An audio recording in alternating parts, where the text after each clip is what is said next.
छत्रपती शाहू स्टेडियमवर सुरू असलेल्या महापौर चषक फुटबॉल स्पर्धेत आज बलाढ्य शिवाजी तरुण मंडळ संघानं रंकाळा तालीम मंडळवर 5-0 गोलनं विजय मिळवला। तत्पूर्वी दुपारच्या सत्रात झालेल्या सामन्यात दिलबहार तालीम मंडळानं संध्यामठ तरुण मंडळावर 2-1 गोलनं विजय मिळवत पुढील फेरीत प्रवेश केला। महापौर चषक फुटबॉल स्पर्धा छत्रपती शाहू स्टेडियमवर सुरू आहे। या स्पर्धेअंतर्गत आज सायंकाळच्या सत्रात बलाढ्य शिवाजी तरुण मंडळ आणि रंकाळा तालीम मंडळ संघात सामना झाला। सामन्याच्या सुरुवातीपासूनच शिवाजी तरुण मंडळानं आक्रमक चढायांचं धोरण अवलंबलं। सामन्याच्या 6व्या मिनिटाला इंद्रजित चौगुलेच्या पासवर संकेत साळुंखेनं गोल नोंदवत संघाचं खातं उघडलं। सामन्याच्या 26व्या मिनिटाला संकेत साळुंखेनं गोलक्षेत्राच्या बाहेरून मारलेला जोरदार फटका थेट रंकाळा तालमीच्या गोल जाळ्यात विसावला। पूर्वार्धात शिवाजी तरुण मंडळानं 2-0 अशी आघाडी घेतली होती।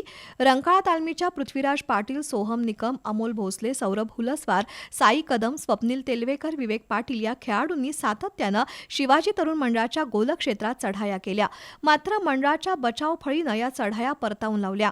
दरम्यान सामन्याच्या 52व्या मिनिटाला संकेत साळुंखेनं, 58व्या मिनिटाला यश जांभळेनं तर 59व्या मिनिटाला संकेत साळुंखे यानं गोल नोंदवत संघाला 5-0 अशा गोल फरकानं मोठा विजय मिळवून दिला।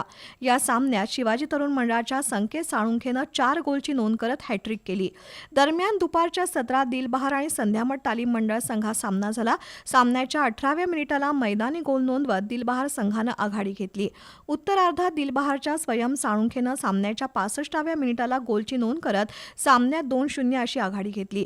तर सामन्याच्या 70व्या मिनिटाला हेमंत वस्तादनं गोल नोंदवत संध्यामठ संघावरील आघाडी 1-2 अशी कमी केली। हा सामना दिलबहार संघानं जिंकला।